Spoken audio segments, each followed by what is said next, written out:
Hola, buenas tardes. Tenemos nuestra tercera clase de Historia de México y vamos a ver los temas: el endeudamiento de México y conflictos con los residentes extranjeros. Bueno, chicos, en mayo de 1822, Agustín de Iturbide se consagró emperador. Sin embargo, los partidarios de Fernando VII, con los de Iturbide y los promotores de la República, no estaban de acuerdo con la construcción de un mismo proyecto nacional. Pronto empezaría a haber dificultades económicas muy fuertes y esto obligó a Iturbide a imponer préstamos forzosos que desataron protestas. Nadie estaba contento por la situación económica. Empieza a haber una inestabilidad política interior muy fuerte. Empieza a haber, no hay una fortaleza en la política. Entonces se debilitó la reciente soberanía de México. México apenas había alcanzado su soberanía, pero con estos conflictos, con esta inestabilidad, empezó a haber problemas. Bueno, esto ayudó a los ímpetus imperialistas de España. Recuerden que España aún no estaba contento con que México dejara de ser una colonia. Entonces, en el régimen de Fernando VII se propone una reconquista. Ellos, los españoles, nuevamente quieren reconquistar México. En la isla de San Juan de Ulúa había refugiados españoles. Ahí había gente que estaba a favor de la reconquista de México. En 1825, tropas mexicanas logran expulsarlos. Hay un rechazo popular que se incrementa en Jalisco, en Michoacán y en Veracruz. Todo este rechazo popular es en contra de los españoles, ¿sí? Ya el pueblo de México tenía su soberanía y ya no querían tener a los españoles en México. Entonces empieza a haber este rechazo, los empiezan a ver mal a los españoles, ya no están contentos con ellos. Entonces las leyes internas ordenan la expulsión de los residentes españoles. Eso ocurre y juntamente, como decíamos, en Veracruz, en San Juan de Ulúa, en Michoacán, en Jalisco y en otros lugares donde hay españoles. En el año de 1829, el general Isidro Barradas intentó desembarcar en Tamaulipas, pero es derrotado por Antonio López de Santana. Entonces, nuevamente vuelven a intentar en 1829 reconquistar el pueblo de México, pero Antonio López de Santana derrota a ese general que lo intenta en 1829. Pongan mucha atención con este nombre, Antonio López de Santana. Es la primera vez que mencionamos este nombre, pero es una figura muy importante en la historia de México. Bueno, no nada más España quería, pues, atentar contra la soberanía de México, también Francia. Francia era una potencia que también estaba atentando contra la soberanía de México. En el año de 1838, aquí en México había revueltas cotidianas con la vida nacional. Pues la gente todavía no se acomodaba, todavía había problemas interiores, entonces pues había ciertas revueltas, ¿no? Estas revueltas causaban pérdidas y una pérdida considerable fue a un pastelero.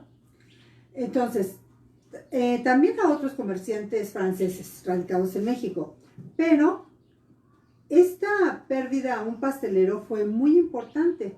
De ahí se derivó un conflicto muy fuerte que se llamó la Guerra de los Pasteles. Esta invasión de tropas francesas es en las costas del Golfo de México. Esta Guerra de los Pasteles concluye en marzo de 1839. México era víctima de la prepotencia de países poderosos y de una desintegración interna que se prolongó por varias décadas. Entonces, no nada más era que había tropas que querían entrar a México, sino que también había problemas internos y eso siempre se conjuga. para que haya situaciones difíciles, ¿no? Hablamos de la guerra de los pasteles, que fue una guerra ahí muy llamativa por el nombre, ¿no?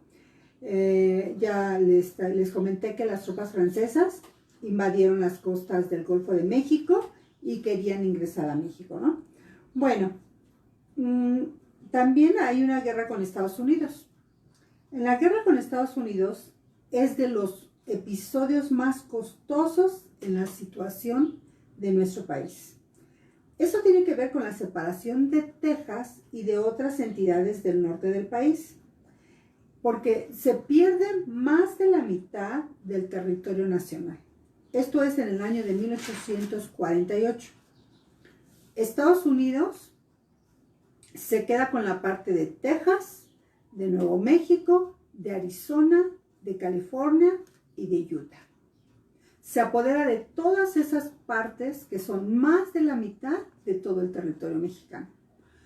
Ahora, los motivos de estas costosas pérdidas son el desconocimiento de la extensión geográfica de la nación. México ni siquiera conocía toda la extensión de su nación. En la parte del norte era un lugar muy despoblado. Entonces, había un desconocimiento de esta extensión geográfica. Por eso es uno de los motivos que hay estas costosas pérdidas de todo este territorio. También hay un poblamiento sistemático de los colonos estadounidenses al norte del río Bravo. Siempre ha habido un poblamiento sistemático de los colonos de Estados Unidos, sobre todo porque las tierras de México estaban despobladas y entonces sistemáticamente estaban entrando los estadounidenses, nada se los impedía y podían estar tranquilamente en todos esos poblados. Y bueno, si a esto le ponemos como el tercer punto el afán expansionista de Estados Unidos, pues hay una conjugación de estos tres elementos para que México perdiera más de la mitad de su territorio. Ahora, también hay un antecedente histórico de la separación de Texas que ocurrió en 1835. Al ser derrotado el general Santana, recuerdan que les comenté que recordaran este nombre, Antonio López de Santana, era un general y él fue derrotado por las tropas de Samuel Houston en una batalla muy importante en 1835 que se llamó el Álamo. Por ahí hay una película, quizás la puedan encontrar y la puedan ver, se llama así precisamente, el Álamo. Les ayudaría mucho a entender toda esta parte. Bueno, en marzo de 1845, el Congreso estadounidense decretó la anexión de Texas a Estados Unidos. La República Mexicana, durante los próximos meses, el 13 de mayo de 1846, Estados Unidos declaró la guerra a México. Al finalizar el año, habían tomado toda la parte del norte. A mediados de 1847 se dieron la batalla del Molino del Rey, la toma de la Ciudad de México. Entonces, al pasar todas estas situaciones en 1847, la batalla del Molino del Rey y también la toma de la Ciudad de México, Santana se ve obligado a renunciar a la presidencia y lo hace el 16 de septiembre. Ahora, el licenciado Manuel Peña y Peña es presidente de la Suprema Corte de Justicia. Tomó la presidencia interina y firmó el Tratado de Guadalupe Hidalgo el 2 de febrero de 1848. Bueno, el 2 de febrero de 1848, como comentábamos, se firmó este Tratado de Guadalupe Hidalgo. ¿De qué trata este tratado? Tiene varios puntos. Vamos a ver cuáles son esos puntos. Los primeros puntos de ese tratado: se ratifica la independencia de Texas. Texas es independiente. Ahora, punto número 2, México perdió más de la mitad de su territorio. La Alta California y Nuevo México. Aproximadamente 2.400.000 kilómetros cuadrados. Una propiedad bastante grande. Como tercer punto, México recibiría 15 millones de pesos como indemnización. El cuarto punto, Estados Unidos recorrió sus límites hasta el Río Bravo. Ahora conocemos el Río Bravo que separa México con Estados Unidos, pues hasta ahí fue que Estados Unidos recorrió el límite de sus tierras. Como quinto punto, Estados Unidos se obligaría a defender la frontera norte de las incursiones bárbaras. Y como sexto punto, el tratado estableció que no daba lugar a reclamaciones posteriores. El último punto es muy interesante. No va a haber ninguna reclamación posterior. Se firma y así queda este acuerdo. Bueno, este tratado de Guadalupe Hidalgo significó varias cosas. Por una parte, significa algo para los Estados Unidos de América y por otra parte, algo para México. Vamos a ver los puntos que primero significa para los Estados Unidos. Para los Estados Unidos de América hay una extensión territorial más amplia. Ahora, también hay una mayor expansión esclavista. Como tercer punto, hay un enriquecimiento por las zonas que son ricas en oro y en petróleo. Toda esa tierra es una tierra muy rica, tanto en oro como en petróleo. Una demostración de su capacidad militar. Ellos también tenían poco tiempo de ser un país independiente y ahí están demostrando la capacidad militar que tienen en frente de otras naciones. También está la consolidación de su proyecto nacional. Empiezan a proyectarse. La reafirmación de sus fronteras. Recuerden que ellos solamente eran 13 colonias. Empiezan a expandirse y empiezan entonces a reafirmar sus fronteras. Y por último, el fortalecimiento de su autoestima como una nación poderosa. Ellos ya empiezan a perfilarse como una nación poderosa, no solamente para los ojos del mundo, sino para los suyos propios. ¿Qué significa el Tratado de Guadalupe Hidalgo para México? Para México significa cosas muy diferentes. Una, las pérdidas territoriales muy grandes, pérdidas de puertos importantes, pérdida de una riqueza incalculable, frustración histórica y nacional. Mucha gente, desgraciadamente, aún vive frustrada por estos acontecimientos que pasaron hace tantísimo tiempo. También en México hay aumento de la anarquía y hay una motivación de movimientos separatistas. Pues si esas partes se separaron, pues ¿qué impide que en el sur también haya separaciones y en otros lugares? Bueno, vamos a ver dos puntos. Un punto es la intervención francesa y el imperio. Y otro punto vamos a ver en busca de un sistema político que se llama la Reforma. Ahora, por el orden cronológico, vamos a ver primero la Reforma y después vamos a pasar a la intervención francesa y el imperio. Ustedes en sus temas, en los temas que tienen en esta guía y que tienen en esta otra guía, los tienen como el punto 8.3 y el 8.4. Vamos a ver entonces primero el 8.4, que es en busca de un sistema político, y ahí vamos a ver la Reforma. En 1853, los partidarios del centralismo lograron posicionarse en la presidencia. Vamos a ver este personaje que es conocido como Antonio López de Santana. Él es un hombre dictador, tiene una dictadura, también anula el poder legislativo, anula la soberanía de las entidades federativas para imponer un régimen personalista. También hay un estricto control de la prensa y de la libertad de opinión. También hay en ese tiempo persecución de sus opositores y hay un pacto sólido con el poder conservador. Todo esto es por los partidos del centro que logran posicionarse en la presidencia. Ahora, también ocurre algo trascendental. Es la venta de la Mesilla. La Mesilla es un lugar que está al norte de Sonora. Hay una indemnización de 10 millones de pesos. Y a Antonio López de Santana le dan el nombre, es un dictador vitalicio, y le dan el nombre, el título de Su Alteza Serenísima. Todas estas cosas que estamos platicando ahorita motivan reacciones y levantamientos liberales. Entonces, ahí no hay un grupo que esté contento en la República Mexicana.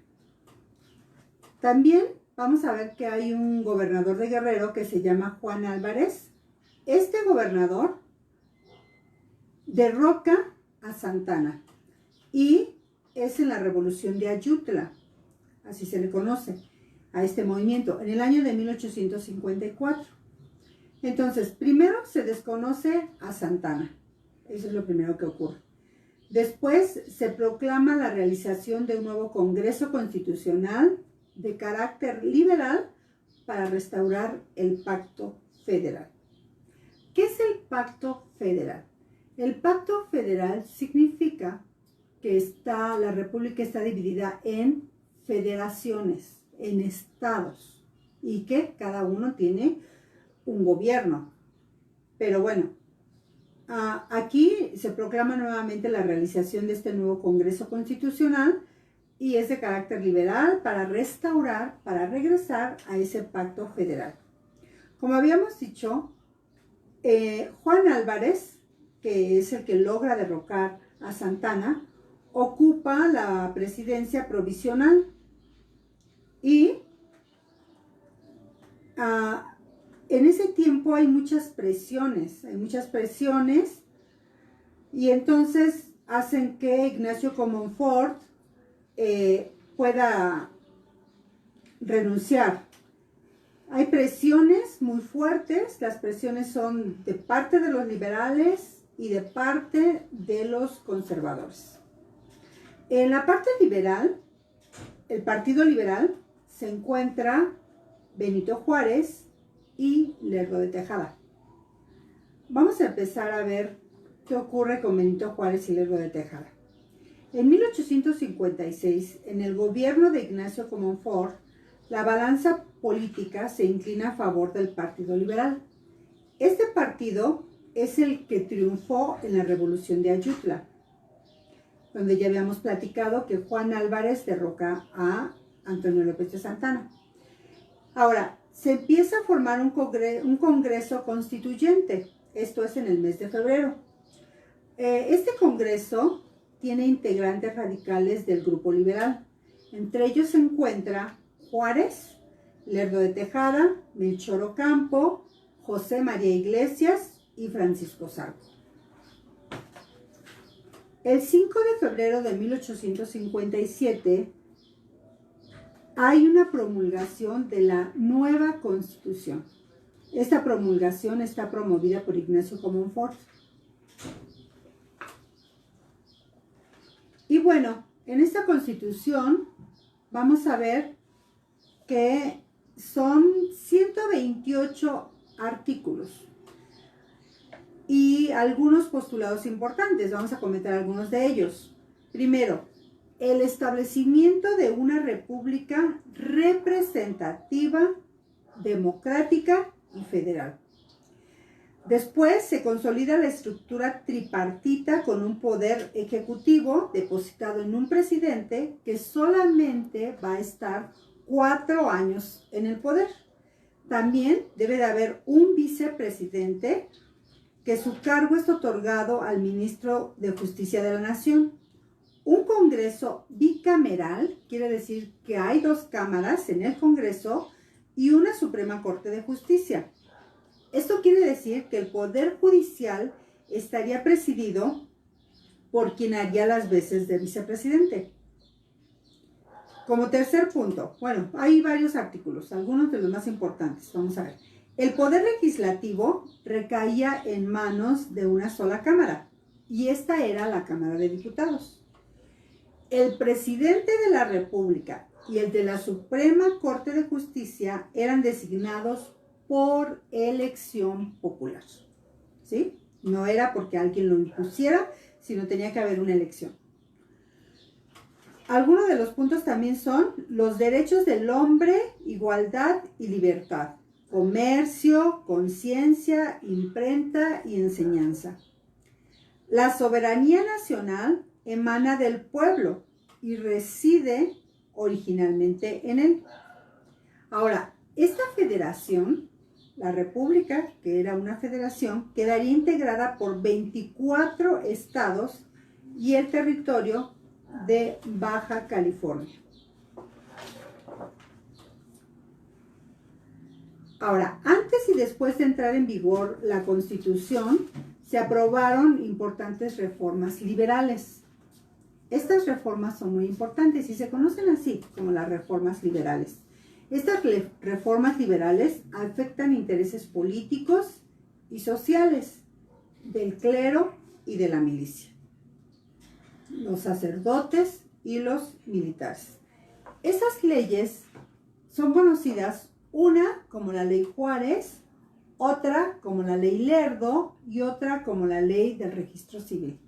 Y vamos a ver de qué tratan cada una de estas leyes.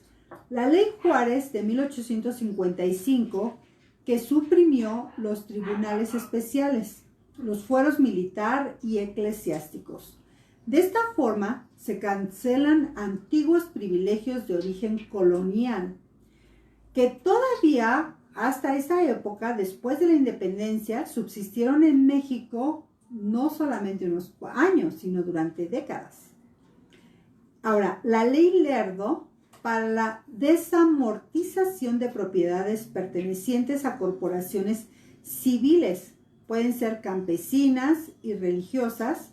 El decreto expedido por Miguel Lerdo de Tejada en junio de 1856 puso en circulación los estancados capitales del clero, es decir, que el dinero del clero tenía que circular en el país, reactivando la producción agrícola, pero instituyó el latifundio laico y sentó las bases para despojar de su patrimonio social a miles de campesinos.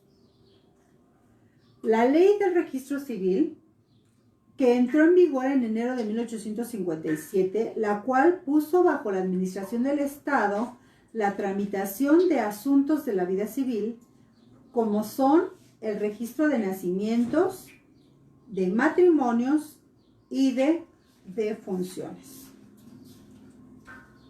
Entonces, estas reformas radicales comienzan a provocar una férrea reacción de los conservadores y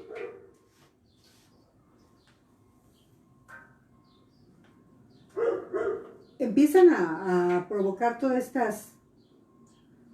estas reacciones. Ahora, bajo el gobierno de Comonfort, constitucionalmente electo a finales de 1857, el Partido Conservador se levantó en armas. Comonfort todavía era presidente a finales de 1857 y el Partido Conservador se levanta en armas. ¿Quién está al frente? Está al frente Félix Zuloaga, encabezó esta rebelión y desconoce la Constitución de 1857. A todo este plan que orquesta Félix Zuloaga se le llama Plan de Tacubaya. Desconoce la Constitución de 1857 y propone un nuevo Congreso acorde a los criterios de los conservadores. Recuerden que las reformas liberales están afectando los criterios conservadores, ¿sí? Entonces, ahí se desata una guerra que es conocida como la Guerra de los 3 años o también la Guerra de Reforma. Esta guerra dura de 1858 a 1861. Los liberales hacen la defensa de la Constitución de 1857 y de las reformas. Benito Juárez sostuvo el modelo liberal republicano y que agregó en 1859 un nuevo decreto en el que se establecía la separación definitiva entre el Estado y la Iglesia, por completo. Tiene que haber una separación y en ese momento es definitiva. En 1861 existe el triunfo de los liberales, permitió que Juárez pudiera imponer las reformas y la Constitución Liberal de 1857. Bueno, vamos a ver aquí que la Guerra de Reforma, ya habíamos dicho, que fue de 1858 a 1860. Hay un bando liberal y un bando conservador. ¿Qué es lo que cada uno de ellos pensaba o de qué se trataba en estos bandos, estos movimientos? Primero, el bando liberal fue encabezado por Benito Juárez y estableció su gobierno en Veracruz. Se apoyó en la Constitución y originó las leyes de reforma. Como tercer punto, careció de recursos económicos y experiencia militar. Pactó el Tratado McLean-Ocampo con Estados Unidos para buscar apoyo a cambio de permitir el libre tránsito por el Istmo de Tehuantepec y la posibilidad de intervenir militarmente en México. Por el lado del bando conservador, fue dirigido por Félix Zuloaga y se instituyó en la Ciudad de México. Contó con el apoyo económico y moral de la Iglesia, por lo que también recibió el reconocimiento de ministros extranjeros, así como de la facción militar más experimentada. La fragmentación de este bando, mediante el Plan de Navidad, proclamó como presidente a Miramón. El Tratado Mon-Almonte, establecido entre la Logia Escocesa y España, reconocía el gobierno de Miramón y apoyaba la creación de un protectorado español en México. Es decir, que España todavía le echaba el ojo a México, ¿no? En ese aspecto. Bueno, en otro punto, el punto 8.3 del que les hablaba, vamos a ver la intervención francesa y el imperio. Bueno, hay una disposición de Juárez para hacer frente a la falta de recursos por causa de la guerra. Una disposición muy fuerte en ese tiempo, que fue un decreto. Este decreto está solicitando una moratoria o suspensión provisional durante 2 años de la deuda pública que tiene en México en julio de 1861. Entonces, Francia, Inglaterra y España no están de acuerdo. Y entonces ellos se juntan y firman un acuerdo para obligar a México a cumplir con estos compromisos económicos. Firman este acuerdo, se reúnen y este acuerdo se llama el Tratado de Londres. Ahora, este tratado es un pretexto de la preponderancia imperialista, un antecedente inmediato de la invasión francesa al territorio mexicano. Bueno, en 1862, los buques de estas 3 potencias allanaron el Golfo de México. México empieza a sostener pláticas con los países y se firma el Tratado de Soledad. México se compromete a retirar la moratoria si accede a seguir pagando su deuda. España e Inglaterra desisten de la invasión a México y se retiran sus buques de ahí del Golfo de México. Sin embargo, Francia sostuvo su pretensión de intervenir con sus tropas. Francia no se quedó tan contenta. Ahora, ¿cómo pudo Francia lograr la intervención en México? Aliándose con el Partido Conservador. Como ustedes pueden observar, en muchas de las luchas en México también había problemas internos que estaban afectando estas situaciones difíciles, ya lo habíamos visto. Ahora, Francia se alía al Partido Conservador y ofrecen un apoyo absoluto al emperador francés Napoleón III. Ahora, ¿qué es lo que van a lograr los conservadores? Bueno, los conservadores van a derrocar el régimen liberal de Juárez. Eso es lo que ellos quieren. El 5 de mayo de 1862, las tropas invasoras fueron derrotadas por el general Ignacio Zaragoza y sus lugartenientes, Celestino Negrete y Porfirio Díaz. Ahí entra en escena este personaje que vamos a ver más adelante, Porfirio Díaz, que tiene mucho que ver con la historia de México. Sin embargo, en ese momento está como un lugarteniente de Ignacio Zaragoza. Esta batalla es muy famosa, la batalla del 5 de mayo, que ocurrió en Puebla, ahí en Loreto y en Guadalupe. ¿Sí? Entonces, todavía incluso se puede visitar todos estos lugares y ahí vamos a aprender un poquito más de historia.